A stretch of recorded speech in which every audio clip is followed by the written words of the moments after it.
Dios le bendiga mucho, saludos a todos.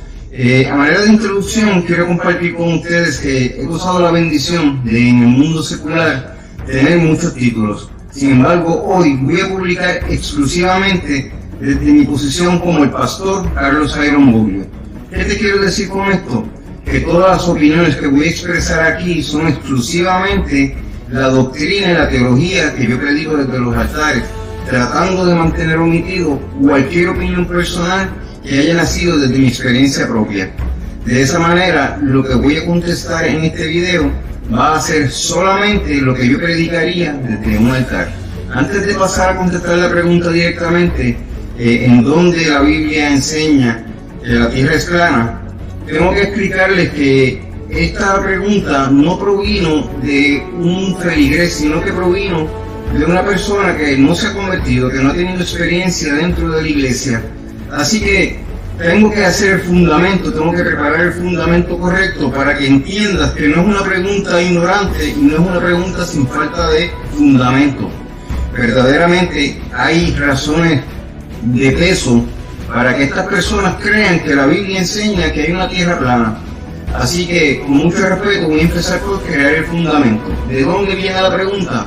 Bueno, ¿de dónde surge la idea de que la iglesia enseñaba una tierra plana? Bueno, esa idea puede ser fácilmente rastreada a dos escépticos del siglo XIX. Sus nombres son Don Guillermo Draper y Andrés Dixon White. Esos dos personajes escribieron lo que se llama la tesis del conflicto. En esa tesis ellos proponían diferentes razones para sustentar una tesis en la que ellos proponían que la humanidad completa en la Edad Media estaba dominada por la superstición, mayormente por las religiones y principalmente por el cristianismo. Y no fue hasta que el mundo se liberó de su dependencia de la superstición y le dio cabida al renacentismo que entonces la mentalidad científica comenzó y se le dio paso al progreso.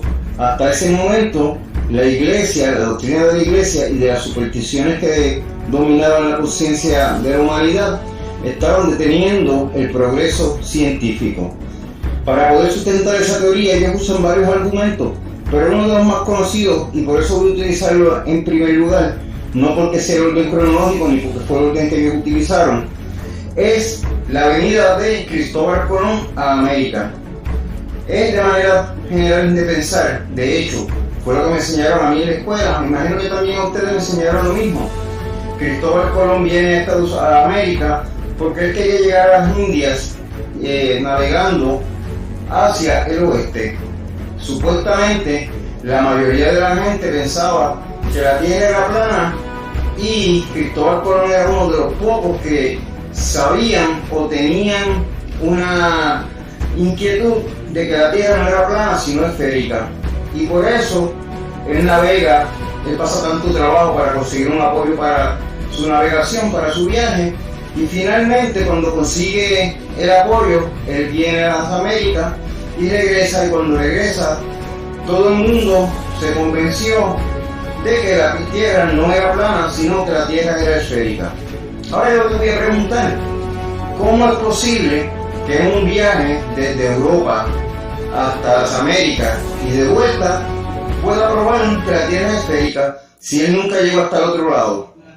Claro que van a decir que él pensó que había llegado a las Indias y por eso él trajo la teoría de que la tierra es esférica, pero de todas maneras no hubiera sido probado porque el próximo viaje después de Colón es para conquistar las Américas. Por lo tanto, ya el mundo sabía que la tierra era esférica, ya el mundo sabía que las Américas eran otro territorio que no eran las Indias, y desde el principio todo el mundo esperaba que se pudiera viajar hacia el oeste, hacia las Indias. El problema no era precisamente si la tierra era esférica o era plana, el problema era que la navegación en aquellos momentos sin instrumentos no permitía que estuviéramos más de 3 días fuera del alcance de la vista, fuera de la costa, fuera de tierra. Por lo tanto, planificar un viaje para meses hubiese sido un reto verdaderamente grande sin tener en dónde reabastecer o dónde poder atacar y manejar cualquier emergencia. Ese era el verdadero reto de Colón. ¿Cómo te puedo demostrar esto? Muy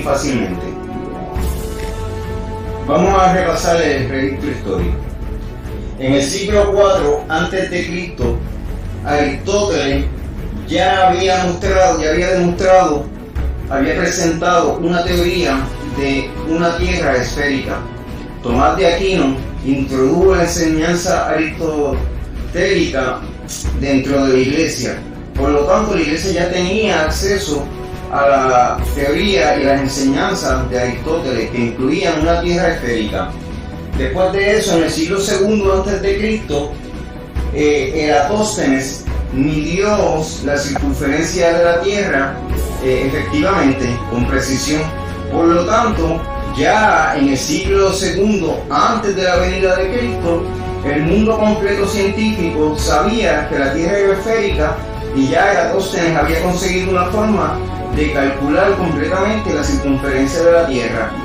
Después de eso, en el siglo II, Almagesto de Claudio Ptolomeo proporcionó un modelo útil de cómo calcular la posición de los astros a través de todo el universo.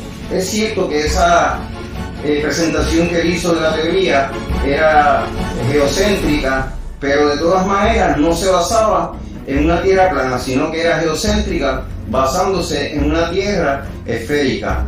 Por lo tanto, ya la iglesia tenía ampliamente conocimiento de las enseñanzas aristotélicas de Eratóstenes y de Ptolomeo, ya se consideraban y ya se enseñaban en la iglesia de la Edad Media. Así que pensé que la iglesia enseñaba una doctrina, una cosmología, es la palabra correcta, de una tierra plana, pues carece de fundamento histórico. Pero entonces, ¿de dónde viene tanto alboroto? ¿De dónde viene la pregunta? Bueno, vamos entonces a considerar ahora los versículos que estas personas utilizan para creer que a la Biblia predica una tierra plana.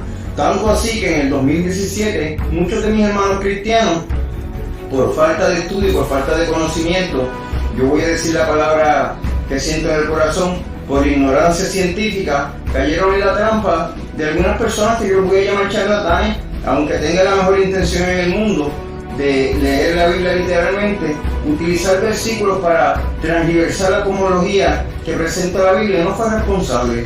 Y a mis hermanos que se dejaron caer en la trampa, pues espero servirles de bendición hoy y aclarar cada uno de esos versículos que los han llevado hasta la confusión de creer que la Biblia predica una tierra plana.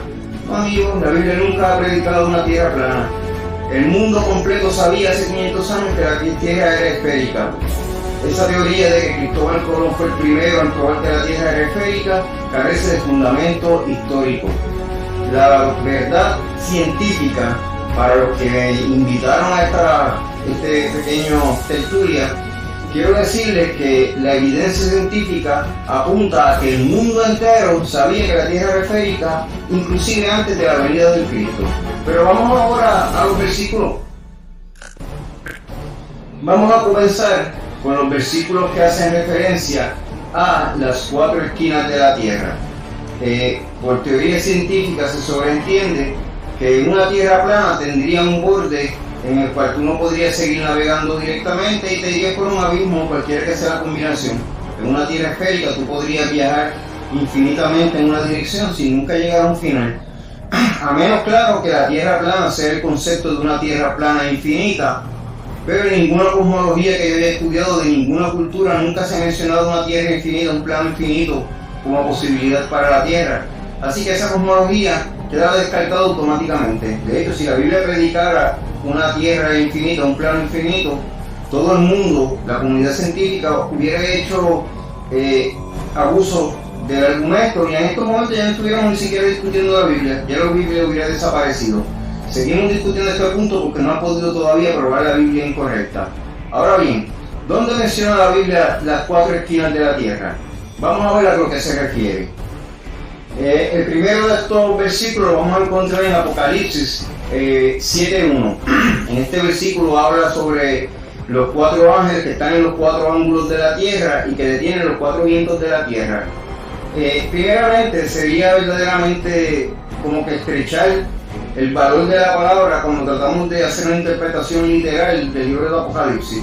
Inclusive las personas que yo conozco que son defensores de la hiperinterpretación de la Biblia, de la interpretación literal de la Biblia, aún ellos reconocen que en el Apocalipsis hay un montón de simbolismo.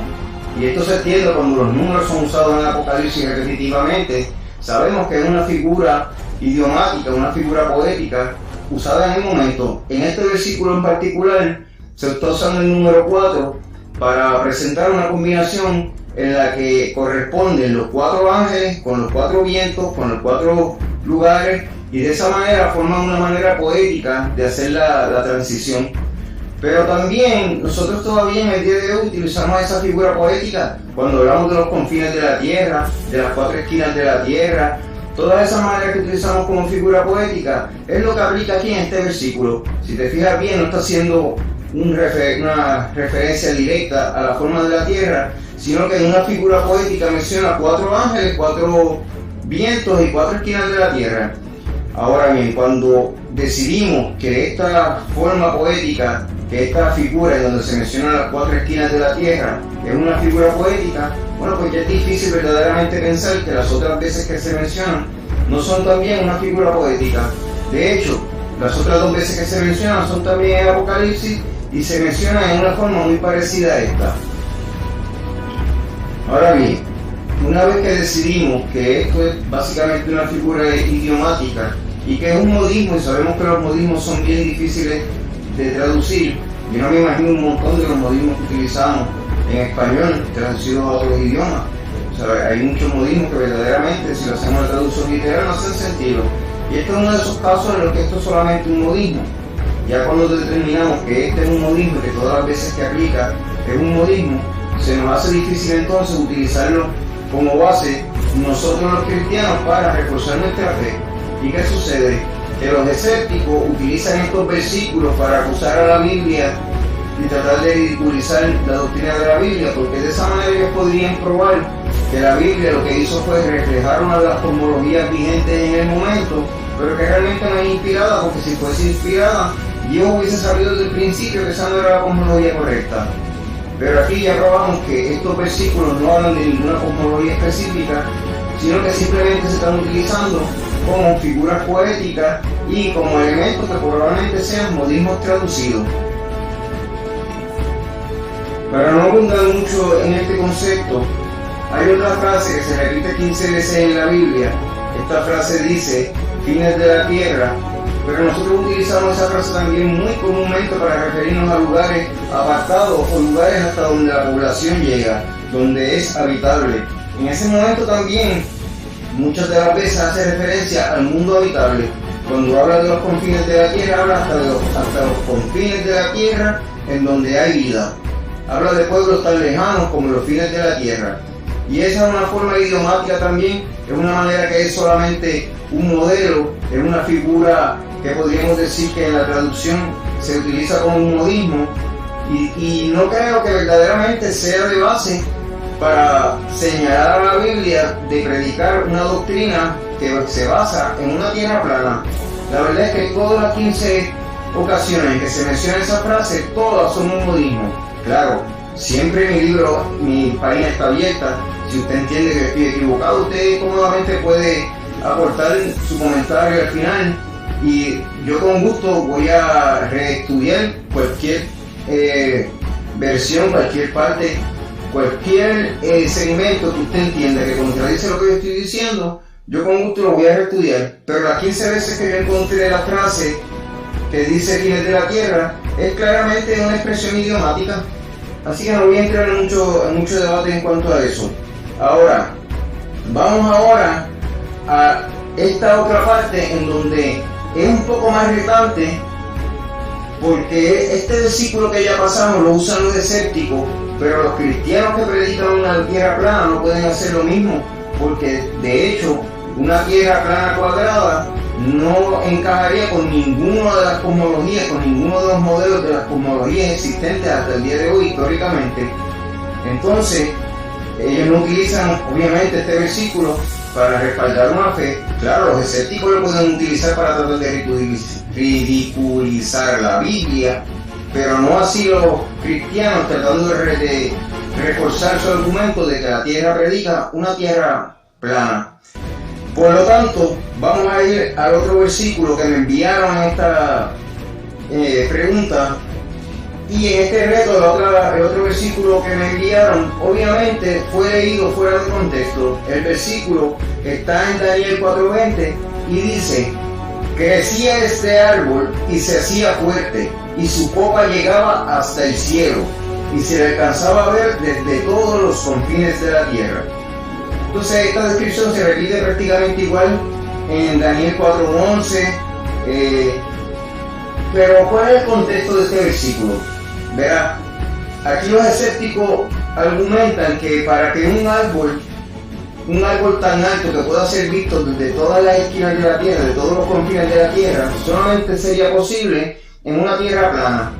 Y de hecho, me alegra mucho de que haya por lo menos un poco de razonamiento detrás del argumento, porque entonces podemos entrar a la parte intelectual del argumento. Y la parte intelectual del argumento es que tienes razón, la única forma posible de poder ver un árbol, no importa cuán alto sea, es desde una tierra plana, desde una tierra esférica. Obviamente un árbol no se podría ver, no importa cuán alto sea. Pero vamos a estudiar el versículo. Resulta que el versículo es parte de la visión de un rey pagano que se llama Nabucodonosor. Nabucodonosor está invitando a Daniel a que le interprete su sueño, y como parte de su explicación él dice: en mi sueño había un árbol tan alto. Y esa es la cita que estamos viendo en Daniel 4:11 y que se repite otra vez en Daniel 4:20. Después Daniel, cuando va a hacer la interpretación, vuelve y repite, cita exactamente las palabras textuales que el rey Nabucodonosor dice, y se cita a Daniel diciendo: había un árbol tan grande que podía verse, etcétera, etcétera, etcétera. Pero en ese momento Daniel está solamente citando lo que ya Nabucodonosor dijo.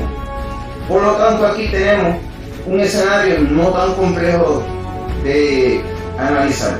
Para empezar, es un sueño. Los sueños sabemos que vienen acompañados de muchas exageraciones. No sabemos cuán locos puedan ser un sueño. Ahora bien, suponiendo que ese sueño reflejara la cosmología que Nabucodonosor creía, bueno, estamos hablando primero de un rey pagano. Por lo tanto, no está hablando de lo que la cosmología que la Biblia creía, sino la cosmología que ese rey pagano creía y que por tanto soñó. Pero aún si fuese así, no quiere decir que todo el mundo a su alrededor creía la misma cosmología, sino que este rey en particular creía en esta cosmología en particular. Pero volvemos otra vez, es un sueño. Después, cuando Daniel hace la mención del mismo árbol, es la interpretación del sueño. Por lo tanto, tampoco puede ser interpretado literalmente. Para finalizar, cuando finalmente Daniel hace la interpretación, resulta que el árbol era el simbolismo del propio rey pagano Nabucodonosor. Por lo tanto, nunca hubo la intención de un árbol literal en el sueño. Así que usar este árbol, esta descripción de un árbol tan alto que se podía ver desde todos los confines de la tierra para sustentar que la Biblia predica una tierra plana, pues me parece que solamente por falta de haber leído todo el libro y haber entendido en qué contexto se menciona el árbol en particular. Vamos ahora a los evangelios. En los evangelios hay cosas bien interesantes también. Voy a ir a uno de mis favoritos en este reto. Vamos a ir a Mateo 4:8. En Mateo 4:8 también los escépticos argumentan, pero no solamente los escépticos, los cristianos que de hecho cayeron en la trampa en el 2017 de predicar una tierra plana, que no me cabe duda de que fue de buena intención, pero por falta de conocimiento, utilizan este versículo como uno de los pilares para probar que el Nuevo Testamento todavía predica una tierra plana. Y en este versículo particularmente está hablando de las tentaciones a Jesús y dice: nuevamente lo lleva el diablo, esta vez a un monte muy alto, y le demuestra todos los reinos del mundo y la gloria de ellos. Estoy citando de la Biblia textual, tercera edición. Pues bien, para empezar, todo esto es una escena sobrenatural en donde la interacción es entre el diablo y Jesús, dos seres espirituales con capacidades sobrenaturales. Así que cualquier cosa que suceda entre ellos dos se puede considerar en el mismo marco, en la misma categoría de los milagros de Jesús. Probablemente no sea explicable físicamente, pero vamos como quiera a tratar de analizarlo desde el punto de vista literal, para ayudarle a mis hermanos escépticos a entenderlo desde el punto de vista científico. Bueno, resulta que en esa descripción, en el momento antes, cuando están todavía en Mateo 4:3, la primera tentación ocurre en el desierto. Después de eso, Jesús, estando allí, es transportado inmediatamente. Dice que instantáneamente. Y en ese momento se le presenta la gloria de todos los reinos de la tierra. Bueno, el paralelismo con eso está en Lucas. Y cuando tú lees la misma redacción en Lucas, te encuentras que son dos órdenes diferentes. Mientras uno presenta los 3 milagros en un orden, el otro cambia el orden de los 2 milagros, de los últimos 2 milagros. Bueno, esto nos lleva al pensamiento de muchas personas de que hay una contradicción o hay una falla. Pero no, hermano, si yo te voy a presentar una historia, probablemente yo te voy a presentar la historia desde el punto de vista cronológico, pero otra persona puede presentarte la historia desde el punto de vista temático. Así que no importa en qué orden fueron las tentaciones, lo importante es que las 3 tentaciones son las mismas y tuvieron lugar. Así que cuando se hace esa teleportación instantánea, estamos retando ya las leyes de física. Así que aplicar las leyes de física naturales en ese momento dado no haría ningún sentido. Pero aún si seguimos aplicando las leyes de física, cuando Jesús es elevado, porque entonces esta es la otra diferencia en los dos textos.